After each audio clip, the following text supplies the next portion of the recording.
스토리텔링 성경 성서원 누가복음 24장. 금요일 해질 무렵에 장사된 예수님의 시신은 안식일인 토요일에는 온종일 무덤 속에 있었다.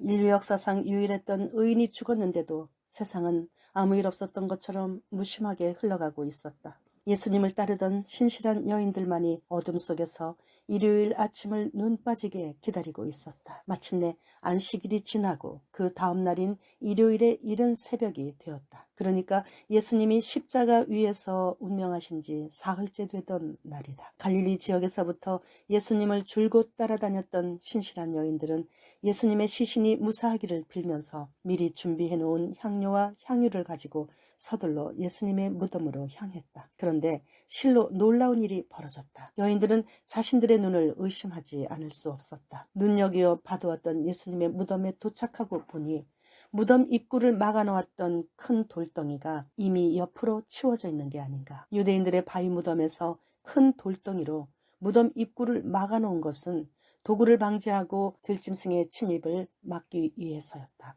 무덤을 막는 돌덩이는 크고 무거웠기 때문에 장정 여럿이서 달라붙어 온 힘을 써야 겨우 옮겨질 만한 것이었다. 그런데 그런 돌덩이가 옆으로 치워져 있다는 것은 예수님의 무덤에 변고가 생겼다는 것을 뜻했다. 대체 누가 무덤에 돌덩이를 치워넣었단 말인가? 여인들은 크게 염려하면서 두렵고 떨리는 심정으로 조심조심 무덤 안으로 발걸음을 들여놓았다. 무덤 안으로 들어가 보니 더욱 놀라운 일이 벌어져 있었다. 예수님의 시신이 보이지 않는 것이다. 없어. 우리 주님의 시신이 없어졌어. 이를 어쩌면 좋아? 여인들은 어쩔 줄 몰라 발을 동동 굴렸다. 어떻게 된 영문인지 알 길이 없어 크게 놀란 가슴을 부여잡고 어리둥절한 상태로 안절부절 못하고 있었다. 바로 그때였다. 갑자기 눈부시게 빛나는 옷을 입은 두 사람이 어디선가 나타나 여인들 곁에 섰다. 그런 광경에 여인들은 너무나 두렵고 떨려 반사적으로 얼굴을 땅에 대고 그 사람들 앞에 엎드렸다. 그러자 찬란한 옷을 입은 그 두 사람, 곧 그 두 천사가 여인들에게 말한다. 여인들이여, 너희는 어찌하여 살아계신 분을 죽은 사람들 가운데서 찾고 있는 것이냐? 그분은 여기 계시지 않고 다시 살아나셨다. 네? 네? 주님이 살아나셨다고요? 그게 어떻게? 너희는 그분께서 너희와 함께 갈릴리에 계실 적에 너희에게 하신 말씀을 기억하지 못하느냐? 그분께서 말씀하시기를 인자는 반드시 죄인들의 손에 넘겨져 십자가에 못 박히고 못 박힌 지 사흘 만에 다시 살아날 것이다 하시지 않았더냐? 그제야 여인들은 예수께서 생전에 하신 말씀을 기억하고는 두 천사의 말을 믿었다. 기쁨으로 얼굴이 환해진 여인들은 벅찬 가슴을 안고 무덤에서 나와 11 사도와 그 밖에 다른 사람들에게 자신들이 겪은 모든 일들을 전해주었다. 이미 자살한 가룟 유다를 제외하고 나머지 11 사도들에게 예수님의 부활 소식을 알린 여인들은 막달라 마리아, 요한나, 야고보의 어머니 마리아, 그리고 그 밖에 몇몇 여자들이었다. 이들 중 막달라 마리아는 부활하신 예수님을 맨 처음 만난 여인으로 본래 7 귀신 들려 고통받던 중에 예수님께 고침받고 이후로 예수님을 줄곧 따른 여인이다. 요한나는 헤롯의 청지기인 구사의 아내로 평소에 예수님과 제자들을 성실히 섬겼던 여인이다. 그리고 야고보의 어머니 마리아는 이른바 작은 야고보와 요새의 어머니 마리아를 가리킨다. 아니, 무슨 그런 말도 안 되는 소리를 어떻게 죽은 사람이 다시 살 수 있겠소?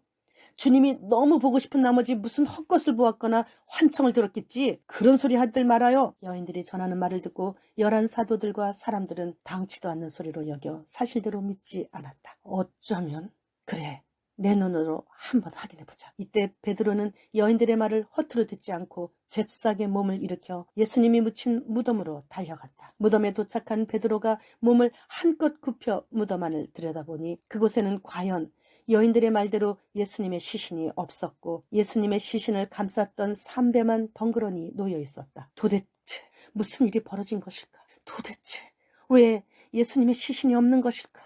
그렇다면 정말로 살아나셨단 말인가? 베드로는 그 상황을 무척 놀랍게 여기고 자기 눈을 의심하고 고개를 연신 갸웃하며 집으로 돌아갔다. 안식일 다음 날 그러니까 신실한 여인들이 예수님의 무덤에서 예수님의 시신을 보지 못하고 빈 무덤을 본 그날, 예수님을 따르던 제자들 가운데 두 사람이 예루살렘을 떠나가고 있었다. 그들은 예루살렘에서 대략 25리 정도 떨어진 엠마오라는 마을을 향해 걸어가고 있었다. 로마 군병들은 참 무식하고 거친 자들이야. 어떻게 예수님을 그렇게 막대할 수 있는지 원 그러게 말이야. 그런데도 우리 예수님은 점잖고 품위 있게 죽으셨지. 참으로 안타까운 일이야. 아무리 생각해도 그렇게 쉽게 붙잡혀 돌아가실 분이 아닌데 말이지. 두 제자는 예수님과 관련해서 그동안 예루살렘에서 일어난 이런저런 일들에 대해 이야기를 주고받고 있었다. 그때 어느 사이에 예수께서 그들에게 가까이 다가가셔서 그들과 함께 길을 걸으셨다. 하지만 그들은 자신들 곁에 있는 예수님을 보고서도 그가 누군지 알아보지 못했다. 부활하신 예수님은 비록 사람 같은 육신을 가졌지만 시공을 초월하는 신령한 몸이었기에 영적 안목이 어두운 두 제자는 예수님을 알아보지 못했던 것이다. 더욱이 당시 그들은 예수님의 순환과 죽음만 생각하고 있었을 뿐 예수님이 다시 살아나셨을 것이라고는 상상조차 못하고 있었다. 잠시 길을 걸으시다가 예수께서 그들에게 물으신다. 지금 당신들은 무슨 일로 그렇게 토론하고 있어? 무슨 얘기를 그렇게 심각하게 주고받고 있는 것이오? 그러자 두 사람은 침통한 표정을 지으며 잠시 걸음을 멈추었다. 그리고는 그들 중에 글로바라는 사람이 대답한다. 보아하니 당신도 지금 예루살렘에서 오고 있으면서 최근에 거기서 무슨 일이 일어났는지 정말 모른단 말이오? 예루살렘에서 무슨 큰일이 일어났던 거요? 양반 정말로 아무것도 모르는 모양이네. 요 며칠 전 예루살렘에서 나사렛 예수님에게 아주 큰일이 벌어졌다오. 그분은 하나님과 모든 사람들 앞에서 말로나 행동으로나 아주 놀라운 권능을 행하신 참된 예언자였어. 그래요. 그런데 그분이 어찌 되었단 말이오? 예수님은 짐짓 모르는 채 두 제자에게 묻는다. 그러자 두 제자는 어처구니 없고 답답하다는 듯 사실대로 말해준다.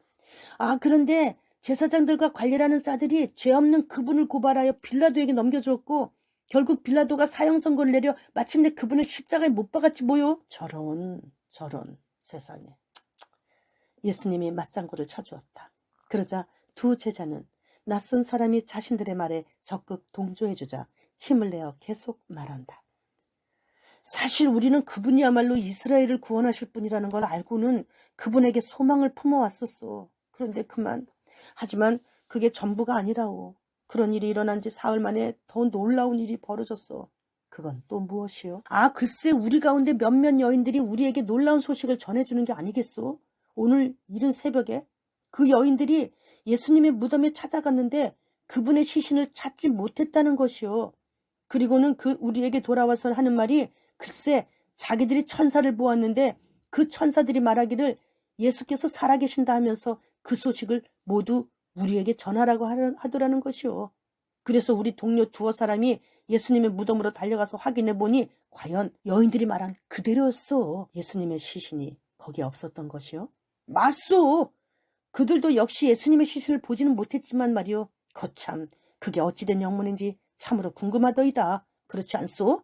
심지어 군사들이 무덤을 단단히 지키고 있었다던데. 여기까지 두 사람과 대화를 나누신 예수님. 이제 짐짓 모른 체 하던 태도를 바꾸어 부활의 주님으로서 그들에게 말씀하신다. 다 듣고 보니 당신들은 참으로 어리석군요. 선지자들이 한결같이 말해온 것들을 어찌 그리 마음에 더디 믿는단 말이오. 선지자들이 거듭 예언하기를 장차 그리스도가 마땅히 그런 고난을 겪고 마침내 자기 영광에 이르게 될 것이다 하지 않았소? 그래요. 그러고 보니 두 제자가 머리를 긁적이며 무엇인가를 생각해내려 애썼다. 그런 두 제자를 향해 예수께서 본격적으로 가르침을 베푸셨다. 모세부터 시작해서 구약의 선지자들이 그리스도에 관해 기록해놓은 구절들을 일일이 인용해가면서 예수님은 그런 예언들과 관련해서 실제로 일어난 일들을 일일이 설명해 주셨다. 정말 그렇네. 딱 들어맞는 놀라운 예언이네. 두 사람은 놀랍고 신기하는 듯 연신 감탄하며 예수님의 가르침에 맞장구를 치며 바짝 귀를 기울였다. 그러다 보니 어느새 두 제자가 가려고 했던 엠마오 마을에 거의 다다랐다. 자, 그러면 이제 나는 내 갈 길을 가보려 하오. 이때 예수께서는 엠마오 마을을 지나쳐 더 멀리 가시려고 하셨다. 그러자 그들이 한사코 권유한다. 아니 선생, 보시다시피 지금 해가 기울고 날이 저물었으니 더 이상의 여행은 무리입니다. 그러니 여기 엠마오 마을에서 우리와 함께 묵도록 하십시다.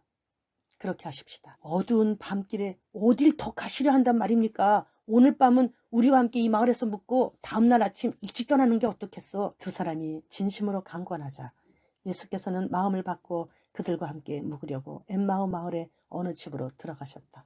그리고 그들과 함께 음식을 먹으려고 식탁에 앉으셨다. 이때 예수께서는 빵을 들어 하늘의 하나님께 감사 기도를 올리신 후 그 빵을 떼어서 두 사람에게 나누어 주셨다. 이 모습은? 예수님은 생전에 제자들과 음식을 나눌 때 이 같은 모습을 항상 취하셨다. 음식을 먹기 전에 언제나 하늘의 하나님께 감사 기도를 올리신 뒤 친히 빵을 떼어 일일이 나눠주시는 그런 모습. 그제야 두 제자의 눈이 활짝 열려 비로소 예수님을 알아보았다. 그러나 바로 그 순간 예수님은 그들의 눈앞에서 순식간에 사라지셨다. 부활 이전에 예수님의 육신의 몸을 입고 계셨을 때는 몇몇 특별한 경우를 제외하면 통상적으로 자신을 자연 법칙에 제한시키셨다. 그렇게 공생의 시절에 예수님은 자연 법칙에 따라 먹으시고 마시고 주무시고 쉬셨다. 어떤 곳으로 가시려 할 때에는 보통 사람들처럼 걸으셨다. 그러나 부활의 신령한 몸이 되신 이후 예수님은 스스로에게 부과한 그런 제한을 해제시키셨다. 그래서 새가 공중을 날고 물고기가 물속에서 호흡하듯 예수님은 자연 법칙을 초월하여 시공간을 자유롭게 드나드셨다. 이처럼 부활하신 예수께서 자신의 신령한 몸의 특성을 사용하시는 것은 아주 정상적인 일이다. 그래, 맞아. 여기까지 오는 길에 그분께서 말씀하시고 우리에게 성경 말씀을 풀어주실 때 내 마음이 뜨겁게 불타올랐어. 자네도 그러했는가? 나 역시 심령이 활활 타올랐다네. 그러고 보니 그분은 우리가 알던 바로 예수님이야. 오, 세상에 이럴 수가.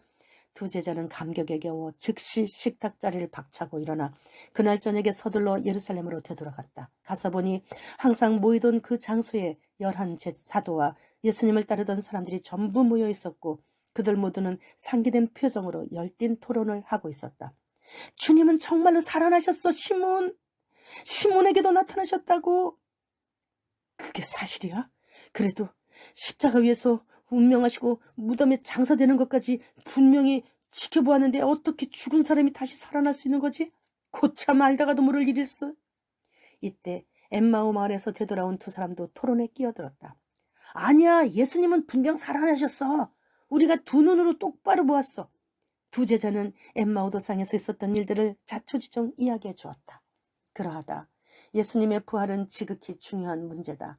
만일 예수님이 부활하지 않으셨다면 그것은 무엇보다도 죽은 지 사흘 만에 부활할 것이라는 예수님의 거듭된 약속이 거짓말이 된다.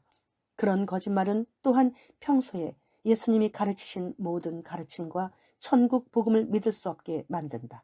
더 나아가 그것은 예수님이 자신에 대해 주장하신 것, 곧 자신이 하나님의 아들이며 인류를 구원하기 위해 이 땅에 오신 메시아라는 사실이 전부 꾸며낸 말로 의심받기에 충분하다.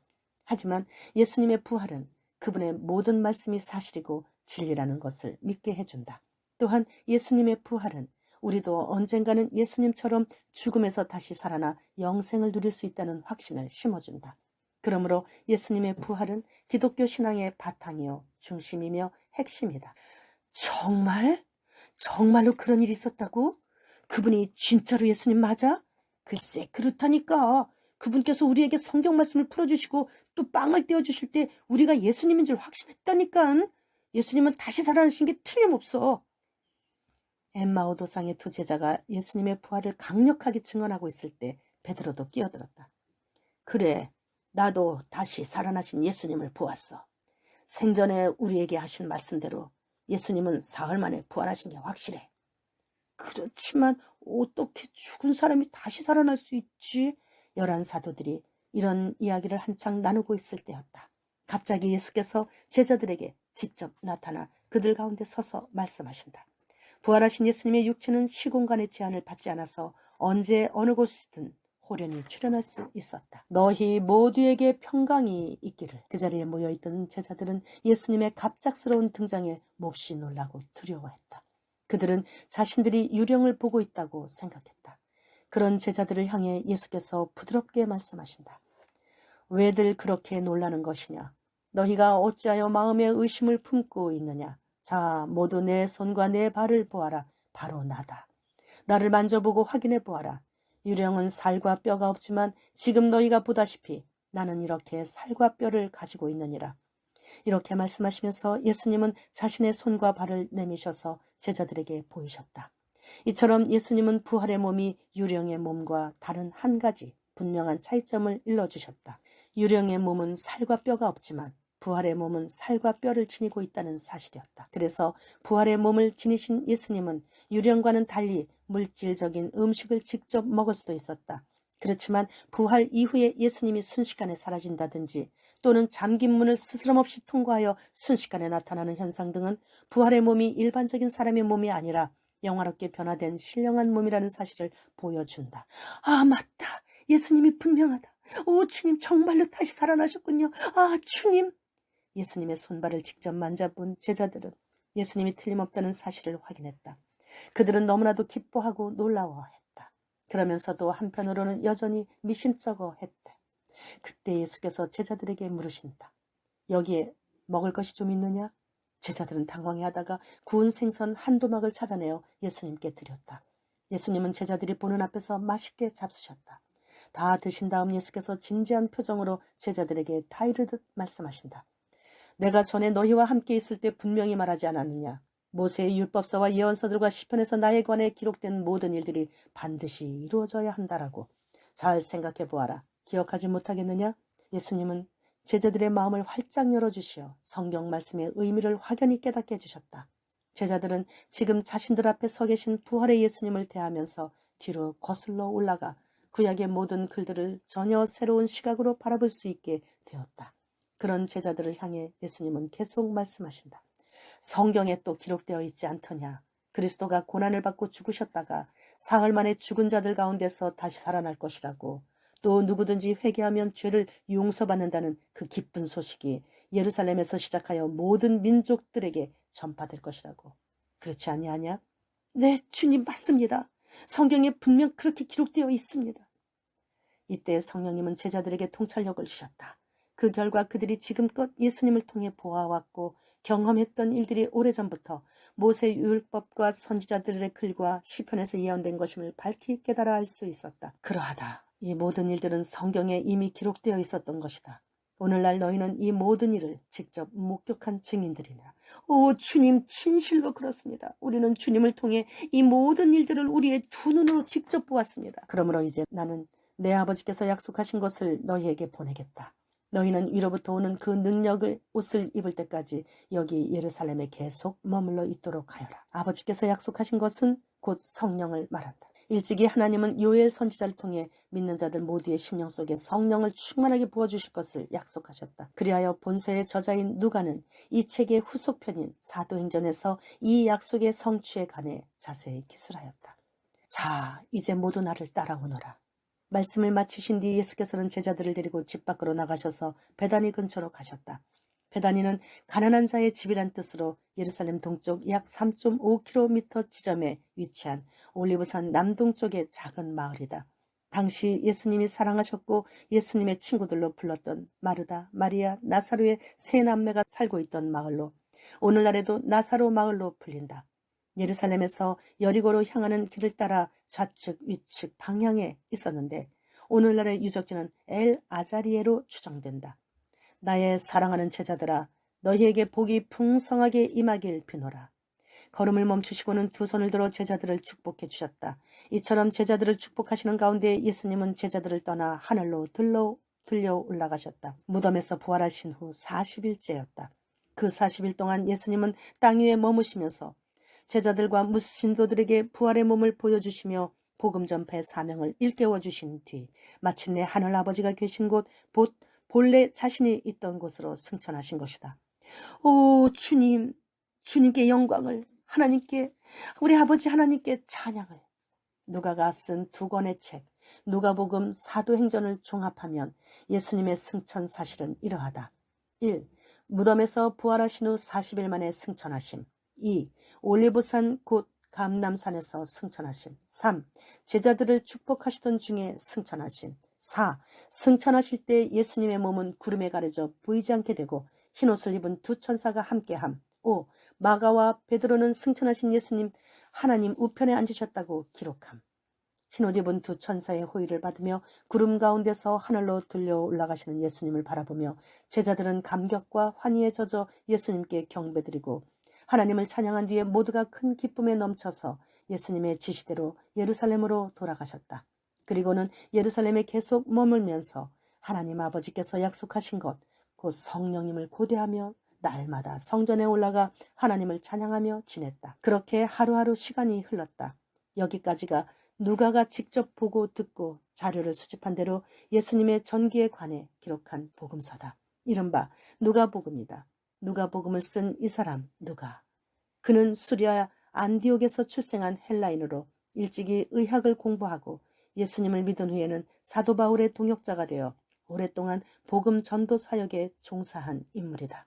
그는 당시에 고위 관직에 있던 데오빌로와 친밀한 교분이 있어 그에게 주옥 같은 두 번의 긴 서신 누가복음, 사도행전을 써 보냈다. 탁월한 의사요 뛰어난 저술가인 누가는 사도 바울이 로마 감옥에 투옥되었을 때 바울이 순교할 때까지 그의 곁을 끝까지 지킬 정도로 열정적이고 의리 있는 신앙인이었다.